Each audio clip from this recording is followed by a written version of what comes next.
Welcome to the All Things Energy podcast. We are here to power up your understanding of the energy industry with some electrifying topics and some stellar guests. So without further ado, it's my pleasure to introduce my good friend, brilliant leader, great conversationalist. I could go on.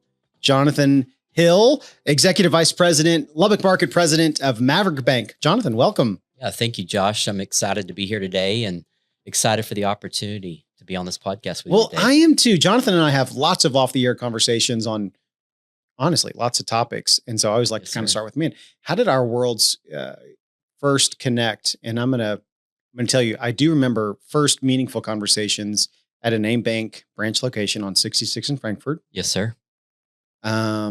But I'm going to go back even further. It probably included coffee. Oh, absolutely. Coffee is always part of the conversation. Yes, sir. I have a memory of 20 plus years ago, so it puts us in the early 2000s, of you at my mother-in-law and father-in-law's house with a friend, Luke Evans. Yes, sir. And I literally have this picture of you and a bunch of other young adult college-ish students kind of laying on the carpet. We were playing games or something. And is that memory at all? Was that you, or was that someone that just looked like you? No, I do. I remember that memory. Yeah. Yes, sir. It was a great memory. Luke was a dear friend, and also getting to know you at that season. It was good. I know. And now life has taken us down several different paths, and you've played in the banking world for a while.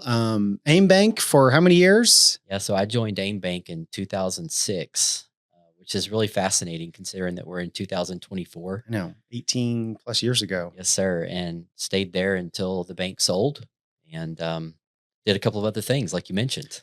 That's right. And then in the interim of a few other things, now the banking world's kind of returned back to your, list of things that you're doing now, right? Yes, sir. Yeah. So I'm at Maverick Bank now, which is a rebrand of Fort Davis State Bank. Yep. And have joined several of my former AIM Bank colleagues. We're locally owned financial institution, have a branch here in Lubbock, Texas. Just did some groundbreaking, turned some dirt over recently, which is exciting. The funny thing about the groundbreaking, it was a typical West Texas day. Yep. Lots of heat, lots of wind. And so we made sure that dirt didn't turn too high. Yes. That way it didn't get on people. Oh, absolutely. But it certainly was a great day, and we're excited about what's coming to Lubbock. I love the brand and the imagery that Maverick pulls up, especially here in West Texas. So kind of I always like to ask, in this, I say new venture, you guys have been in the banking business a long time, but it's obviously kind of a newerish start. What is it about Maverick Banking, your team, West Texas, excites you? What in the day that we live in now, and understanding the competitive nature of banks, but also knowing what you guys really have a passion about delivering to the market? Yeah. One of my favorite things, Josh, is the concept of trust. Yep. And there's a great book called The Speed of Trust. Yep. And I think everything in business and life moves at that speed. And for me personally, the team that I get to work with at Maverick Bank, I have a high level of personal trust with each and every one of the people that are there. And that level of trust is communicated in the way that we take care of people. Yep. And the way we interact with people. And so they're just, personal service at the highest level. And I know that banks say that. Yeah. I understand that.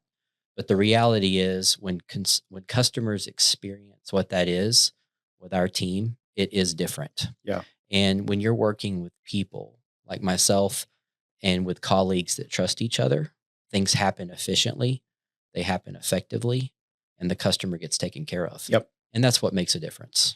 I think so too. And, you could say banks are in the business of, providing a deposit experience that's valuable. And then providing a source of capital, a loan experience to expand businesses, so on and so forth. But I think one thing I've really enjoyed working with you is the level of trust, is the willingness to be honest with clients. Yes, sir. On projects, opportunities, the risks and rewards, the whys and the why nots of, loans, projects, et cetera. Maybe speak to that. What is the bent or the angle you guys really take when you're evaluating projects, opportunities with potential clients, customers, et cetera? How do you guys kind of walk through that, trust being a key factor in all of that? Absolutely. I believe we live in an experience economy, Josh. Yep. So we're not just competing as bankers with other banks. Yep. We're competing with whatever experience that you had prior to you coming to see us at the bank. Yep. Whether that be you're rolling through the line at Chick-fil-A or Home Depot, or whatever it may be, you're comparing your experience that you had in that environment with us Yeah. also. Yep. And so we have to be first class in every way.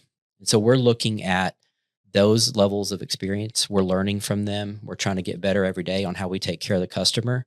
But it's a very interactive process, is the way we like to work at Maverick Bank. We want to see the customer. We want to look at you face to face. We want to come look at your projects. We want to see what you're doing. We want to be as excited about the success of that as you are. And it's a hands-on, personalized experience. And that's what's important to us. Developed on trust. Yep. And we are evaluating that experience every day. But I would also say it's just not just the way that we treat, customers. It's the way we treat our teammates. Yep. And that's at every level of the bank. I want everybody at the bank to feel cared for, connected, and know that they are a valued piece of what we're trying to accomplish in West Texas. It's different. Yeah, no, that's huge. That's real huge. How do you see banking evolving? And I think you probably have alluded to it a little bit, but banking is still banking. But I think, like lots of things, changes in the economy, people, behavior, expectations. Mhm. How do you lead? How do you help lead in this? Is banking evolving? Yes, sir. Yeah. I think technology has changed things significantly. I'm coming from a lunch that I had, and the customer and I were talking about how technology has changed banking to the level that we have to get in front of people, make the effort to get in front of people because of the way technology's changed it. Yeah. And I think banking continues to evolve, Josh, and technology is going to continue to change it. I think AI is going to continue to change it. Just the way that we're working through systems and processes now, it's just different, and it's going to continue to evolve. But what doesn't change is the personalized experience that people have. Yeah. Do they feel like they're valued by their financial institution? Do they feel like they're cared for? And do they feel like they have a voice at the table? And that's what I believe is going to make us different. And I don't think that ever changes. Yep. Yep. No, that's exactly right. What's really rewarding in the role that you play? I mean, you've got to troubleshoot a lot of challenges, but what about all of this? I mean, you step back into it, so there's some level of reward that you see in getting back into the banking business. So, Yeah. what does that look like for you personally? For me, Josh, it's the relationships. Yeah. It's people. It's watching people's dreams be fulfilled and getting to play a small part in that, getting to celebrate the wins and honestly help them work through things that are struggles. Yep. I mean, it's not always easy. And I think when you're walking through things with people and you care about them and you try to get them through it to the other side, for me, it's all about relationships. And it's all about just taking good care of people and helping them achieve the dreams that they've been given. Yep. Well, I've seen that firsthand, Jonathan. You don't just say it; you care deeply, and your actions and your team's actions follow that. And so, I'm very grateful for that and respect that tremendously. So. Yeah. So this is the All Things Energy podcast. So I always like to kind of bring in a little bit of the energy perspective. And I guess I'll ask you this question. That is, how do you see the topic of energy impacting business? Certainly banking business is one sector as you operate your own bank, but just even as you look at the outlook of the economy and clients and customers and so forth. Yeah, I think the number of energy options has been a significant change for people the last several years, Josh. And the fact that, you now have a conversation about solar. Yep. I mean, I don't remember in the previous, duration of me being in banking that I had many conversations with anybody about That's solar. right. Yep. Whether that's, fields that have solar panels on them or solar panels on someone's house and the different financing options available for those type of things, which, I need to learn more about that, Josh. Speaking to evolving, I need to learn more about that because that's something that's changing. But when you look at a customer's, financial statement and you see that one of the biggest pieces of expenses is utility costs Yep. and things of that nature for people that are operating businesses, it's something that's going to continue to be a topic of discussion. And so it's absolutely something that's changing. And the number of businesses that are, growing Yeah. that are in that sector are also very Yep. interesting. Yep.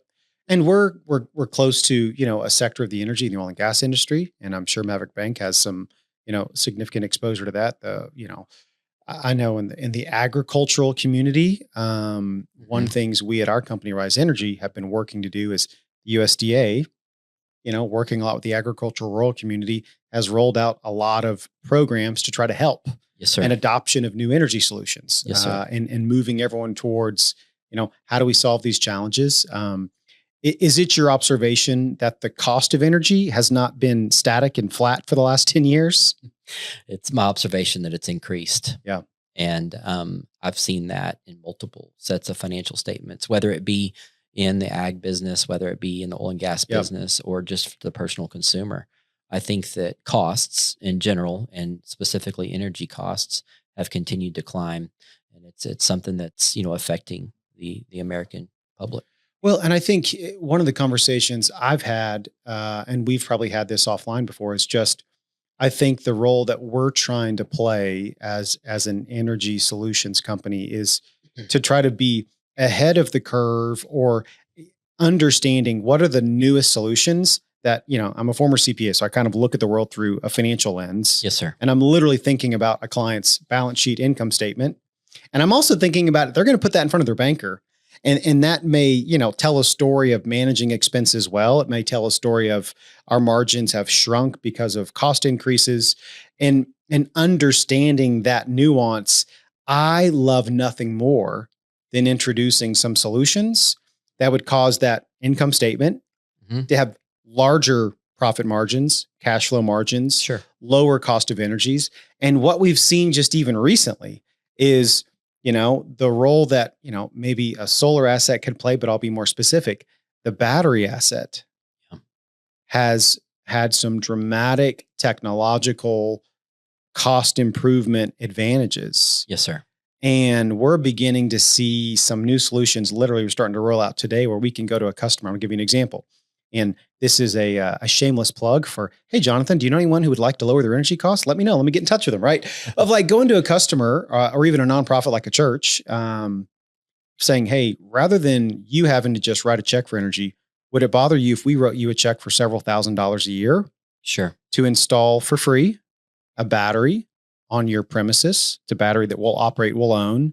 That battery has monetizable value. It's income we can make on it. And we want to share that income stream the battery can produce, because it's like an oil well. We turn it off, we turn it on, Yeah. and it spits out income, cost structure that we can profit from. So we can now go to customers and say, we'll pay you for energy, Mhm. and we'll lock in your contractual cost of energy for 10 years Sure. at the guaranteed lowest price in the market. Would it bother you if we wrote you a check for energy? Would it bother you if we locked you in for the lowest cost of energy? And then you have a backup battery in the event of some power grid failure. Is that a solution that would be worth exploring? I think one of the best things that I've always learned, Josh, is having options creates flexibility. Yeah, that's right. And as an individual, the more options you have, the more flexibility you have. Yep. And I do think in today's time that you're able to sit down with somebody and provide them an option where you could write them a check, and that actually creates revenue for them, but it also creates options Yeah. for them, which is important. Yep. I mean, flexibility in today's world is really important. And I think, again, both of our roles is to kind of somewhat advise, counsel, give feedback on Right. operations. You look at the whole picture of a business, and we hone in on what I think is a growing category of business expenses in the energy space, but ultimately trying to deliver ideas, options, and solutions Yeah. to, make their operation run more efficiently. Absolutely. And creating additional revenue is not always easy. I mean, you've got to increase prices on your customers if Yep. you're a business owner to do that, and the market may not receive that. That's exactly And right. so if there's other alternatives, again, options that create flexibility to revenue streams, I think that's something that's advantageous to customers. I don't know how prevalent this conversation or this perspective in energy is. I certainly think it's a lot more so, we'll say in Houston and some of the Gulf areas that's been impacted by weather. But do you see the thought or conversation around the availability, reliability, or resilience of energy anywhere on the conversation and radar of clients and customers? I think, customers are always having to think about redundancy Yep. and what are their options if something happens. With as much as business relies on technology and the infrastructure supported by that technology, having that technology supported by, sufficient, adequate, and always on power sources is important. Yep. And I don't think there would be, very many business owners that could say that they could operate their business at any length of time without power. I just had, this happened to me literally a couple days ago. I'm buying a property, and the power went out in the house Mhm. because it's empty and it's vacant. I had to get in to show some people some stuff. The garage code is what I have access to. Well, guess what a garage code Doesn't work. requires? Power. I had no access to a property, getting people, clients, et cetera's into it. And Mhm. it was petty, it was small, but it just it demonstrates how much we need this silly thing called electricity and energy. Yeah, I have a friend that lives in the Houston area, and they experienced, the power outage with a Oh man. hurricane. And, of course, the weather down there is different than it is here in West Texas. Yep. But, could you imagine your family, being without power Yep. for for a duration of time equal to a week? It Yeah. was a week for him and his family. And he just told me how difficult that was, Josh. I mean, it was difficult because they had no air conditioning systems. They had issues with the refrigerating systems, obviously. And so I just sustainable power is important. It's Yep. critical. And, it's something that I think we sometimes can take for granted. But from a business perspective, you need it to operate your systems. Well, absolutely. And, I don't know all the nuances of banking. I know if you're a medical facility, senior living assisted, some of the regulatory requirements require some backup power. Sure. Um, some banking facilities might or may not. I'm not quite sure the nuance to it. But, as you guys look at building your facility, we'd love nothing more than say, hey, can we give you some free backup battery? That's what Sure. I kind of love about this. Yeah, Hey, let's give you something that costs you nothing, but gives you sure. a solution that could be valuable in Absolutely. addition to some, revenue, income, and lower cost structures. Absolutely, Josh. So, all right. So we've got kind of another session. We kind of do some rapid fire questions at you, and so you can kind of give us the best perspective you have on these things. But how familiar are you of the green loan space? And this may be more on the national, federal level, but how much do you see the green loan conversation trickling through your banking world? Yeah, I think it's something, that we need to learn more about. It's not something that I have a lot of experience in. Yep. And that's just me being honest. Yep. It's something that I need to learn more about just as it becomes a larger topic across our various industries. And so not something I am very experienced in today, Josh, but Yep. something that I need to learn about. Yep. What do you think are the perspectives in our marketplace on, green, clean, renewable financing? Do you, and again, I think it's a topic we don't bump into as much, but what do you think are the misconceptions or perspectives around that phrase?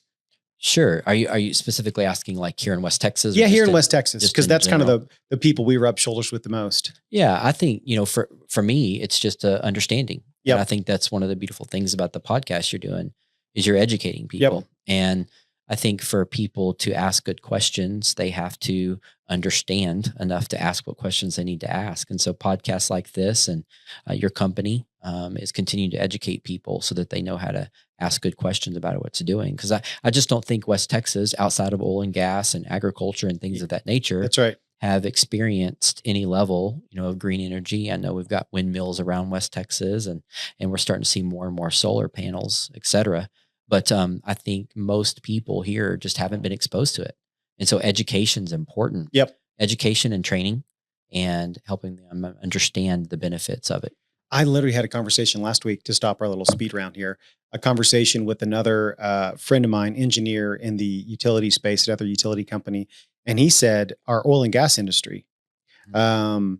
is wrestling with, because they've got pump jacks and drilling rigs scattered in very rural locations, Sure. which all require access to electricity, energy. Mhm. And many of these are struggling to get the utility companies because of backlogs, Sure. because of delays in getting equipment in place, just cost involved. Yeah. And there is a growing need. And this is where our little all things energy, how do we provide solutions? Can we bring some on site power? And it may be a natural gas generator. Sure. Like, right. So this isn't, some renewably clean solar battery asset, but it's like, hey, we can bring an on site generator. Yeah. A big old boy. Sure. Do you have natural gas in your area? Oh, there's a natural gas well right there. How about we just tap into that well? Yeah. And actually power your facility, your, pump jack, your energy location, because the current utility solution isn't available. Yeah. I mean, it's speed. It's speed Yeah. to market. I mean, I think again, that's one of the beautiful things about Maverick Bank, speed to market. It's Yes. important. And what you're communicating there, Josh, for that oil and gas producer is they may or may not be able to wait Yep. on what power level they need from the electrical companies. And so having an option to put a generator there, I'm sure they would be really excited about Yep. being able to do that. Well, that's another one of those solution categories we're trying to explore to go, how do we let the world know? Yeah. I think that's when you're in a category where there's need, but you're almost educating the market. Yeah. On how you can bring the solutions. Yeah. There's an education piece before, you drop into, okay, yeah, let's do it. I think too, Josh, like it's an interesting point because I think in this world we live in today, there's so many things that need to be solved. Yes. And there's just lots of people that, well, that's a problem.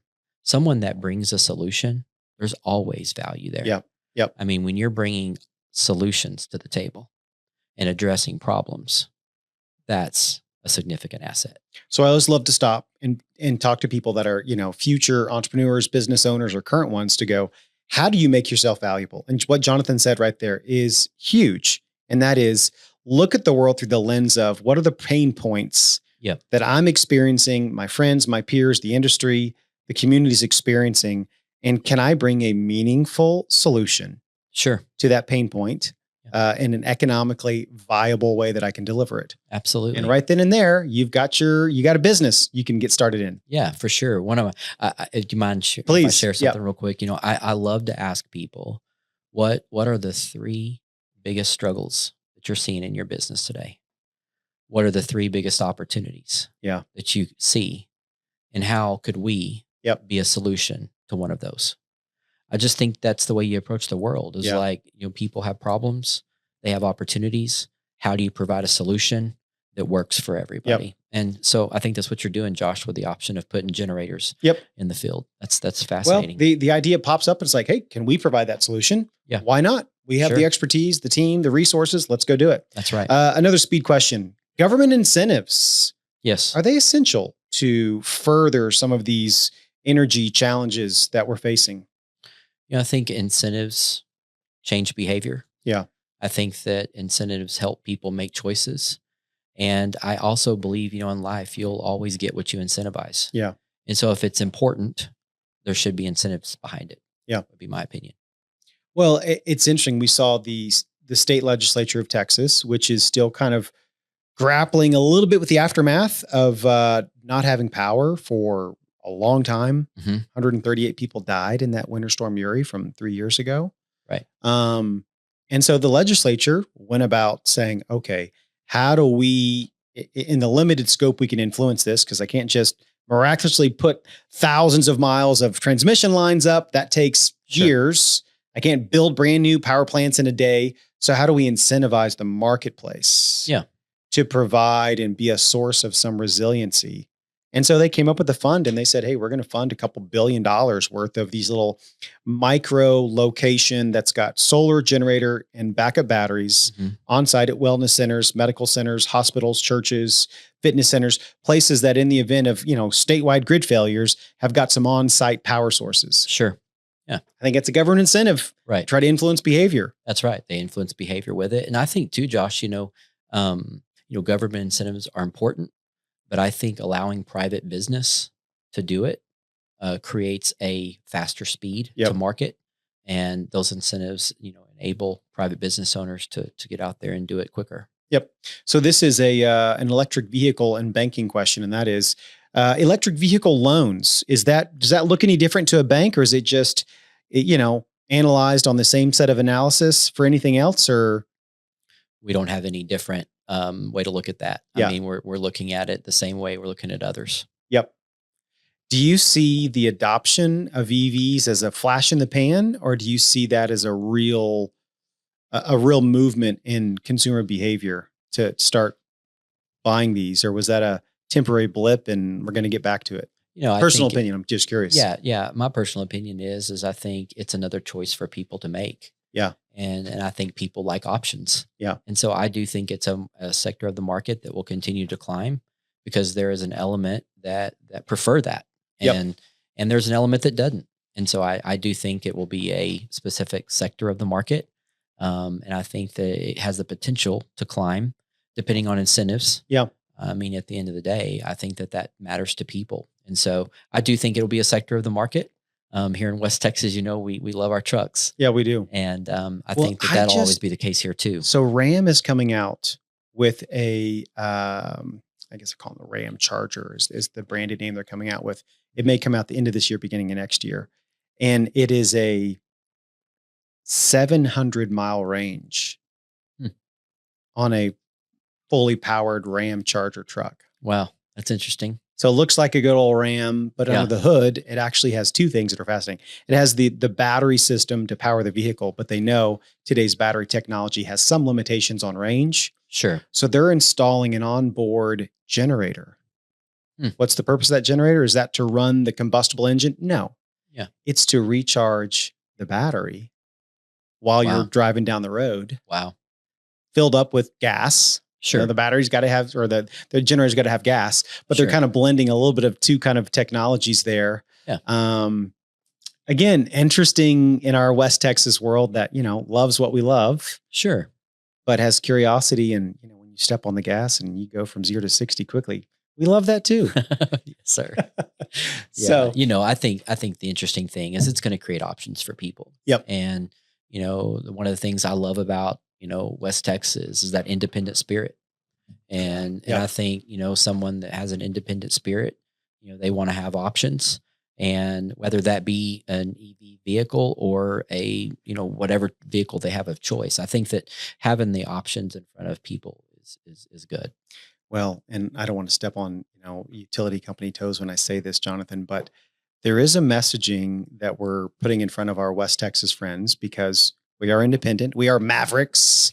We don't like to be told what to do. Right. So you sometimes have a messaging in this energy space to be like, how would you like to tell your utility company what to do? Sure. You get paid for it. Sure. You power yourself. Sure. You have your own. Yeah. I think, it's that independent spirit, of Texans. I mean, so I can see that for sure. Well, Yes, sir. it's fun to have solutions that can speak to what motivates people, because everyone's motivated a little bit differently. Yep.